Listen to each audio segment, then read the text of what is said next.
Pre మార్కెట్కి సంబంధించిన ప్రధాన అంశాలు చర్చించుకుందాం. ముందుగా మిత్రులందరికీ స్వాగతం. ఈరోజు డిసెంబర్ 19వ తారీఖు గురువారం. నిఫ్టీ వీక్లీ ఎక్స్పైరీ ఉంది ఈరోజు. ముందుగా ఏడీఆర్ సెంటిమెంట్ ఎలా ఉందనేది చూద్దాం. ఎందుకంటే ఫెడ్ ఈరోజు తెల్లవారుజామున మనకి ఏంటంటే ఒక అప్డేట్ ఇచ్చింది కాబట్టి ఇంట్రెస్ట్ రేట్ గురించి మన ఇండిసెస్ చాలా ఇన్ఫ్లుయెన్స్ అయినాయి.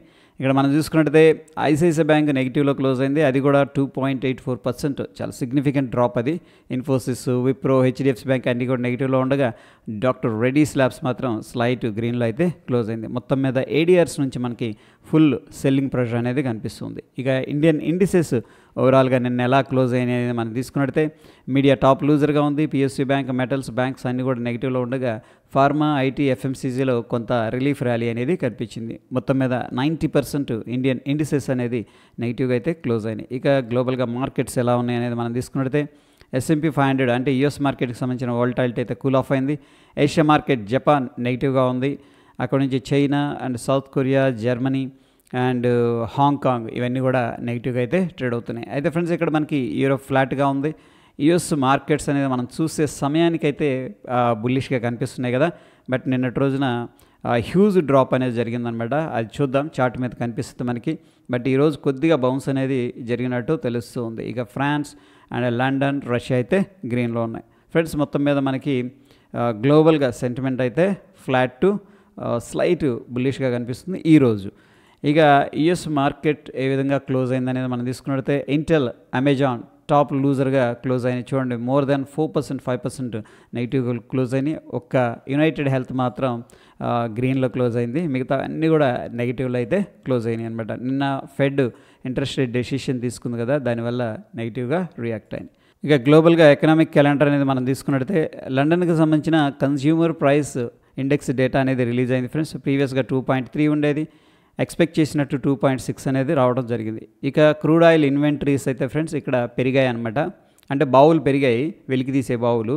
అందుకని ఇది క్రూడ్ ఆయిల్కి నెగిటివ్ అని చెప్పేసి చెప్పుకోవచ్చు. ఎందుకంటే వెలికి తీసే బావులు పెరిగినాయి కాబట్టి సప్లై అనేది పెరుగుతుంది. సప్లై అనేది పెరిగినప్పుడు ఏంటంటే ప్రైస్ కిందకు వెళ్ళే అవకాశం ఉంటుంది. ఇక మన అందరం కూడా ఎదురు చూస్తున్న ఫెడ్ మీటింగ్ అనేది అవుట్కమ్ ఇవ్వడం జరిగింది ఫ్రెండ్స్. టోటల్గా ఏంటంటే ప్రీవియస్గా ఏదైతే వడ్డీ రేట్లు ఉన్నాయో ఓకే, దానికంటే 25 బేసిస్ పాయింట్స్ అనేది తగ్గించారనమాట. ప్రీవియస్గా 4.75% ఇంట్రెస్ట్ రేట్ ఉండేది. అందరూ కూడా ఏం ఫోర్కాస్ట్ చేశారంటే 4.5% ఉంటుందని చెప్పేసి ఎక్స్పెక్ట్ చేశారు. ఎక్స్పెక్ట్ చేసినట్టే 4.5% ఇంట్రెస్ట్ రేట్ అనేది ఉంచడం అనేది జరిగింది. టోటల్గా 25 బేసిస్ పాయింట్ తగ్గించడం జరిగింది. సో ఇక మనకి ఉదయం 8:30 బ్యాంక్ ఆఫ్ జపాన్ ఇంట్రెస్ట్ రేటుకి సంబంధించిన డెసిషన్ అనేది తీసుకొని ఉంది. సో అందరూ కూడా ఇంట్రెస్ట్ రేటు ప్రీవియస్గా ఏదైతే ఉందో 0.25% అదే ఉంచుతుంది అని చెప్పేసి ఫోర్కాస్ట్ అయితే చేస్తూ ఉన్నారు. సో ఇక ఫ్రెండ్స్ మనకి ఏమైందంటే సిగ్నిఫికెంట్ డ్రాప్ అనేది జరిగిందన్నమాట. యుఎస్ ఫ్యూచర్స్ అనేది చూసుకున్నా, స్టాక్స్ అనేది తీసుకున్నా సరే, ఎందుకంటే ఫెడ్ వడ్డీ రేట్లు అనేది తగ్గించింది. బట్ 2025లో రేట్ కట్లు అనేవి స్లో అవుతాయని చెప్పేసి చెప్పింది. పాసిబుల్ ఏంటంటే 2 సార్లు మాత్రమే రేట్ కట్ జరుగుతుందని చెప్పేసి చెప్పడం జరిగింది. ఎందుకంటే లేబర్ మార్కెట్ డేటా స్ట్రాంగ్గా ఉంది, ఇన్ఫ్లేషన్ కూడా పర్వాలేదు, కంట్రోల్లో ఉందని చెప్పేసి ఈ యొక్క డెసిషన్ అనేది తీసుకోవడం జరిగింది. అయితే ఫ్రెండ్స్ ఇక్కడ ఏంటంటే అన్సర్టనిటీ పెరుగుతుందని చెప్పేసి చెప్పడం జరిగింది. ఎందుకంటే ట్రంప్ తీసుకునే డెసిషన్స్, పాలసీస్ ఏ విధంగా ఉంటాయి అండ్ ఈ ట్రేడ్ వార్ వల్ల ఇన్ఫ్లేషన్ కూడా ఇంకా ఎక్కువగా రైజ్ అయ్యే అవకాశం ఉంది. బట్ వీళ్ళు స్ట్రిక్ట్గా 2 రేట్ కట్లు మాత్రమే ఉంచడం అని చెప్పేసి చెప్పడం వలన మార్కెట్స్ ఏంటంటే కిందకి సిగ్నిఫికెంట్గా వెళ్ళిపోవడం అనేది జరిగింది. ఇక నిన్నటి రోజున కానీ ఈ రోజు కానీ మనకి ఎటువంటి ఈవెంట్స్ అయితే కనిపించట్లేదు ఇండియాకి సంబంధించి. ఇక రేపటి రోజున మనకి ఫారిన్ ఎక్స్చేంజ్ రిజర్వ్స్ ఏ విధంగా ఉన్నాయి, మానిటరీ పాలసీ మీటింగ్ అనేది ఉంటుందన్నమాట మనకి. ఓకే, ఎనీహౌ ఇది కూడా వెరీ ఇంపార్టెంట్ అని చెప్పేసి చెప్పుకోవచ్చు. ఇక ఫ్రెండ్స్ మనకి ఫ్యూచర్ అండ్ ఆప్షన్స్ నుంచి మనం చూసుకున్నట్లయితే ఏ ఒక్క స్టాక్ కూడా రిజల్ట్ అయితే ఇవ్వట్లేదు. కొన్ని స్టాక్స్ ఫ్యూచర్ అండ్ ఆప్షన్స్లో బ్యాన్ లిస్ట్లోకి వెళ్ళిపోయాయి. వీటిలో మనం ఆప్షన్స్ ఫీచర్స్ చేయకూడదు. NMDC, Bandhan bank, granules, Manappuram, Hindu copper, SAIL, PVR INOX, Chambal fertilisers, RBL bank, national aluminium. So probably Punjab national bank, Canfin home కూడా బ్యాన్ లిస్ట్లోకి వెళ్ళే అవకాశం ఉంది. ఇక friends based on the futures price and open interest ప్రకారం మనం చూసుకున్నట్లయితే సిగ్నిఫికెంట్ లాంగ్ బిల్డప్ అనేది డాక్టర్ రెడ్డీస్, మ్యారికోలో కనిపిస్తూ ఉంది. అదేవిధంగా సిగ్నిఫికెంట్గా షార్ట్ కవరింగ్ అనేది ఐజీఎల్ ట్రెండ్లో కనిపిస్తుంది. ఇక significant short buildup PEL, NMDC, federal bank, Adani green డెలివరీలో కనిపిస్తుంది. సిగ్నిఫికెంట్ లాంగ్ అన్వైనింగ్ అనేది Adani energy solutions, VBL, LTIM, ఎల్టీఐఎక్స్లో కనిపిస్తూ ఉంది. నిఫ్టీ హీట్ మ్యాప్ అనేది మనం తీసుకున్నట్టయితే ట్రెండ్ అనేది సిగ్నిఫికెంట్గా షార్ట్ కవరింగ్ ర్యాలీ అనేది కనబరిచింది. ఈ మధ్యకాలంలో దీని మీద కొద్దిగా నెగిటివ్గా ఉన్నారు, హెవీగా సెల్లింగ్ కూడా జరిగింది. బట్ గ్రేట్ ఆపర్చునిటీ అనమాట ఎవరి డిప్లో కూడా, ఎందుకంటే బ్రాండ్ కంపెనీ కాబట్టి సిగ్నిఫికెంట్గా దాంట్లో షార్ట్ కవరింగ్ అనేది జరిగినట్టు తెలుస్తుంది. ఇక టాప్ లూజర్స్లో Tata motors, BEL, NTPC, JSW steel, power grid అనేది ఇలా చాలా కంపెనీలు అయితే నిన్నటి రోజున రావడం అనేది జరిగింది. ఇక మనం ఈ చార్ట్ అనేది అబ్జర్వ్ చేస్తూ వస్తున్నాం. వాల్యూమ్స్ పెద్దగా పార్టిసిపేట్ చేసినట్టు లేదు, బట్ స్టిల్ ఏంటంటే ప్రైస్ డ్రాప్ అయింది అండ్ ఓపెన్ ఇంట్రెస్ట్ కూడా రైజ్ అయింది కాబట్టి మనకి షార్ట్ బిల్డప్ జరుగుతూ ఉంది. అంటే ఇది ఇంకా కిందకి వెళుతుంది, ఏది నిఫ్టీ అనమాట ఫీచర్స్ అని చాలామంది ఏం చేస్తున్నారంటే ప్రైస్ కిందకి వెళుతున్నా సరే హెవీగా బెట్టింగ్ అనేది చేస్తున్నారు అని చెప్పేసి అర్థం చేసుకోవచ్చు. ఇక ఫ్రెండ్స్ ఓవరాల్గా ఫీచర్స్లో ప్రైస్ అండ్ ఓపెన్ ఇంట్రెస్ట్ ప్రకారం మనం చూసుకున్నట్లయితే లాంగ్స్ ఏమో 19% కనిపిస్తుంది, షార్ట్స్ ఏమో 66% కనిపిస్తుంది, షార్ట్ సైడ్ 12% సిగ్నిఫికెంట్ లాంగ్ ఏమో 1% అనేది కనిపిస్తుంది. మొత్తం మీద మనం చూసుకున్నట్లయితే ఎక్కువగా షార్ట్ బిల్డప్ అనేది జరుగుతూ ఉంది మార్కెట్లో అని చెప్పేసి ఈ యొక్క ఇంటర్ప్రిటేషన్ అనేది చెప్తూ ఉంది.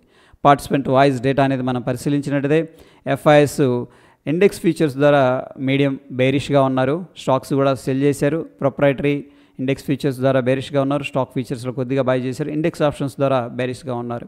ఇక ప్రొప్రైటరీ అండ్ FIS వీళ్ళిద్దరైతే బేరిష్గా ఉన్నట్టు తెలుస్తుంది. ఒక క్లయింట్ మాత్రం అన్నింటిలో కూడా బుల్లిష్గా ఉన్నారు. DIS ఈసారి స్టాక్ ఫీచర్స్ని హెవీగా షార్ట్ చేసినట్టు తెలుస్తుంది, అంటే బేరిష్ పొజిషన్స్ ఉన్నాయి, ఒక స్టాక్స్ని మాత్రం బై చేసినట్టు తెలుస్తూ ఉంది.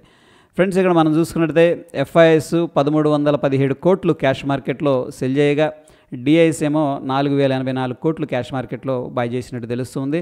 FIS 1300 కోట్లు సెల్ చేస్తూ ఉండగా DIS ఏంటంటే 4084 కోట్లు అనేది బై చేశారు కాబట్టి కొద్దిగా సపోర్ట్ చేస్తున్నారు మార్కెట్ని కిందకి పడకుండా అని చెప్పేసి అర్థం చేసుకోవచ్చు.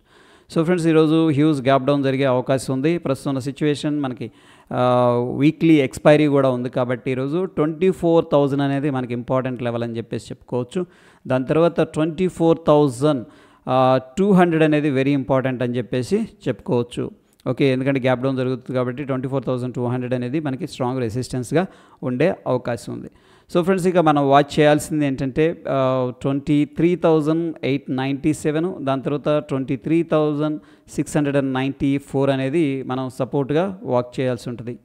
ఇక ఫ్రెండ్స్ మనకి ఇక్కడ బ్యాంక్ నిఫ్టీ కూడా మార్కెట్లో గ్యాప్ డౌన్ జరిగే అవకాశాలు ఉన్నాయి కాబట్టి మనకి 52,525 అనేది ఇమీడియట్గా ఉన్న రెసిస్టెన్స్. దాని తర్వాత మనకి 52,213 అనేది ఇమీడియట్గా ఉండే రెసిస్టెన్స్. సపోర్ట్ విషయానికి వచ్చేసరికి 51,222, 51,717 అని చెప్పేసి చెప్పుకోవచ్చు. సో ఇక ఇండియా విక్స్ అయితే కూల్ ఆఫ్ అయింది. దిస్ ఈజ్ గుడ్ అనమాట, ఎందుకంటే కానీ కంటిన్యూస్గా 3 రోజులు చూడండి మనకి రైజ్ అయింది ఇండియా విక్స్. నిన్నటి రోజులు కొద్దిగా కూల్ ఆఫ్ అయింది. US ఫీచర్స్ ఏదైతే ఉందో, సో ఫ్రెండ్స్ ఇక్కడ చూడండి 43,468 నుంచి కూడా దగ్గర ఒకటే రోజు 2.7% అనేది డ్రాప్ అయిపోయింది. ఎందుకంటే ఇక ఫర్దర్గా రేట్ కట్స్ అనేది స్లో అవుతాయని చెప్పేసి చెప్పడం అండ్ ఇన్ఫ్లేషన్ కూడా పెరిగే అవకాశం ఉంది. ట్రంప్ గారు తీసుకునే పాలసీలు ఏ విధంగా ఇన్ఫ్లుయెన్స్ చేస్తాయని చెప్పేసి ఫెడ్ అనేది కొద్దిగా ఇదిగానే మాట్లాడింది అనమాట. అందుకని 1,100 పాయింట్లు అనేది డౌ ఫ్యూచర్ అనేది క్రాష్ అయిపోయింది. అక్కడి నుంచి కూడా ఈ రోజు మనం చూసుకున్నట్లయితే స్లైట్ గ్రీన్లో బౌన్స్ అయిందని చెప్పేసి చెప్పుకోవచ్చు. సో అందుకని ఇది మనం మర్చిపోవద్దు, దట్ ఈస్ వెరీ ఇంపార్టెంట్. అదేవిధంగా డాలర్ ఇండెక్స్ అయితే సిగ్నిఫికెంట్గా రైజ్ అయింది, ఎందుకంటే US ఎకనామీలో రేట్ కట్స్ ఫర్దర్గా ఉండవని చెప్పి ఎప్పుడైతే చెప్పారో డాలర్ అనేది స్ట్రాంగ్ అయిపోయింది. ఇక నిఫ్టీ మనకి నెగిటివ్గా క్లోజ్ అయింది, బ్యాంక్ నిఫ్టీ నెగిటివ్గా క్లోజ్ అయింది. అండ్ మన నిఫ్టీ ఫీచర్ చూడండి హ్యూజ్ డ్రాప్ అనేది జరిగింది. సో ఎక్కడో ఇక్కడ క్లోజ్ అయిందనమాట. ప్రస్తుతం మనం చూస్తున్న సమయానికి 310 పాయింట్లు అయితే నెగిటివ్గా ఓపెన్ అయింది. ఇక్కడ ఓపెన్ అయింది, అక్కడ నుంచి కూడా కొద్దిగా బౌన్స్ అయింది. సో ఎనీహౌ ఒకసారి 24,950 దగ్గర అప్రాక్సిమేట్గా ట్రేడ్ అవుతుంది. 940 అనుకోండి, 950 వేసాను. దాని తర్వాత 24,257 దగ్గర మన నిఫ్టీ ఫ్యూచర్ అనేది క్లోజ్ అయింది. సో ఫ్రెండ్స్ మనకి ఇక్కడ 300 పాయింట్లు మనకి అప్రాక్సిమేట్గా నెగిటివ్గా కనిపిస్తుంది. చూడండి హ్యూజ్ గ్యాప్ డౌన్ అనేది జరిగే అవకాశం ఉంది ఈరోజు. ఓకే, సో ఎవరైనా పుట్లు తీసుకుంటే వాళ్ళకి బెనిఫిట్, కాల్స్ తీసుకుంటే మన ప్రాబ్లం ఏంటంటే లాస్లోకి వెళ్ళే అవకాశం ఉంది. ఇక కొన్ని స్టాక్స్ అయితే న్యూస్లో ఉన్నాయి. ఇన్వెంచురస్, knowledge, ABB, Lupin, Doms, గంధర్ oil refinery, యథార్థ హాస్పిటల్స్, నాట్కో, జాగిల్ ప్రీపెయిడ్, యాషో అనేది ఈరోజు మనం ఫోకస్ చేయాల్సి ఉంటుంది. వీటిల్లో మనం మొమెంటం అనేది ఎక్స్పీరియన్స్ చేస్తాం. ఈ టెక్నికల్గా సమరీ ఎలా ఉంది అనేది మనం తీసుకున్నట్లయితే బ్యాంక్ నిఫ్టీలో న్యూట్రల్గా ఉంది. బిగ్గర్ పిక్చర్లో లోవర్ టైం ఫ్రేమ్స్లో కొద్దిగా సెల్ అనేది అడ్వైస్ చేస్తూ ఉంది. ఇక నిఫ్టీ 50 అనేది బిగ్గర్ పిక్చర్లో స్ట్రాంగ్ సెల్ అనేది అడ్వైస్ చేస్తూ ఉంది. So apart from the technicals, fundamentals friends, మనకి ప్రస్తుతం ఉన్న సిచ్యువేషన్లో ఫెడ్ అనేది వడ్డీ రేట్ అయితే తగ్గించింది 25 బేసిస్ పాయింట్స్. బట్ వాళ్ళు ఏంటంటే నెక్స్ట్ 1 ఇయర్లో 2 రేట్ కట్లే ఉంటాయి అండ్ ఇన్ఫ్లేషన్ కూడా కంట్రోల్లో ఉండకపోవచ్చు అని కూడా చెప్పడం అనేది జరిగిందనమాట. అందుకని మార్కెట్స్ అనేది సిగ్నిఫికెంట్గా డ్రాప్ అయినాయి అని చెప్పేసి చెప్పుకోవచ్చు. మన ఇండియన్ మార్కెట్స్ 250 పాయింట్ల పైన మనకి గ్యాప్ డౌన్ అయ్యే అవకాశం ఉంది. So be careful. Market every రైజ్లో కూడా సెల్లింగ్ చేసే ప్రయత్నాలు చేసే అవకాశం ఎక్కువగా కనిపిస్తూ ఉంటుంది. So that is all about pre మార్కెట్కి సంబంధించిన అప్డేట్ ఫ్రెండ్స్. మరొక ఇంట్రెస్టింగ్ ఎపిసోడ్లో మళ్ళీ కలుసుకుందాం. Stay tune. ధన్యవాదాలు.